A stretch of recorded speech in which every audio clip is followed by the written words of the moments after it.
Bonjour Stéphane, laissez-moi dans un premier temps vous souhaiter, plutôt qu'une bonne année, une Elise Moon. Bonne année, la ressemblance phonétique étant trop évidente, en tout cas pour mon cerveau malade, avec un ancien humoriste à qui je ne souhaite pas faire de publicité.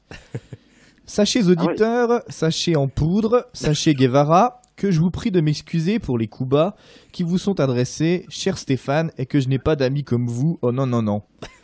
Il fut un temps Émilou, pas si lointain de Garenne, où je savais lire sur les lièvres, mais ce n'est pas le sujet. Et je dis vague, et moi je dis Bob, dit l'âne en riant. J'arrête de faire ma tête de mule, et je répète after me qu'il fut un temps, pas si lointain, où vous n'étiez pas connu, et même pas tout bronzé. Il n'y a pas que Jean-Claude qui peut être blanc et bronzé à la fois, et même si le résultat est loin d'être splendide, rendons-lui ce qui lui est dû. Stéphane, moi en tout cas je le suis. Avant, on se bousculait aux portes Guillon, et à cause de ce dernier, ça faisait un Stéphane de Gros à Canal, et avouez-le, ça vous faisait Suez. Après vous êtes refait un prénom des dizaines de fois au théâtre, vous êtes en train de vous faire un nom de grotte. Julie me suggérait Lescaut, que ça coulait de source, Manon finalement s'était déjà pris. Il m'arrive gauche avec un ami écolo moustachu, pléonasme, mais pas seulement, avec donc cette amie, ma génitrice qui a égaré son félin, et un ami journaliste qui ne pensait pas que Trotsky tue le ski il y a 30 ans. Il m'arrive droite aussi avec ces gens-là que nous devisions, et toujours à part égale, de votre programme court sur France 2, mais peut-être que vous vous moquez de ce que pensent Noël, ma mère et Michel de Fil dans ta chambre. Peut-être même que vous vous moquez aussi de la vie de Brian.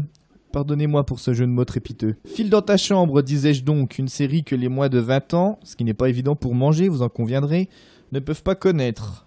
Personnellement, ça ne me dérangerait pas, vu que je mange comme je respire, mais vous n'êtes pas obligé de me croire, contentez-vous de boire mes paroles. Il n'y a pas que Père Dodu et moi qui mitonnons, puisque je crois savoir que dans le supplément, ce merveilleux rendez-vous hebdomadaire dans lequel tu bosses, pardonnez-moi ce tutoiement inopiné du chef, mais je suis un peu chameau, magazine dont tu es le lance de fer, à moins que ce ne soit l'inverse, et Birabin qui rira le dernier, mais il n'a qu'à bien se tenir, que vous ne dites pas toujours non plus la vérité vraie. La fausse, trop commune à votre goût, vous laisse quelque peu sceptique. Je vous laisse, majesté, et repars voyager en absurdie, en espérant vous croiser dans ce pas du tout plat pays qui est le vôtre. Non, c'est mon boulot en fait. Je dis que c'est un très bel exercice et que on attrape tous le virus du jeu de mots parce que c'est un exercice particulièrement ludique et savoureux que de faire ça. Donc voilà, c'est très gentil, ça me touche parce que je sais que c'est beaucoup de travail. Donc merci pour ce petit présent. Je vais changer de nom en fait, plutôt que Sébastien Brossard, maintenant je vais m'appeler Stéphane Trois Groutes.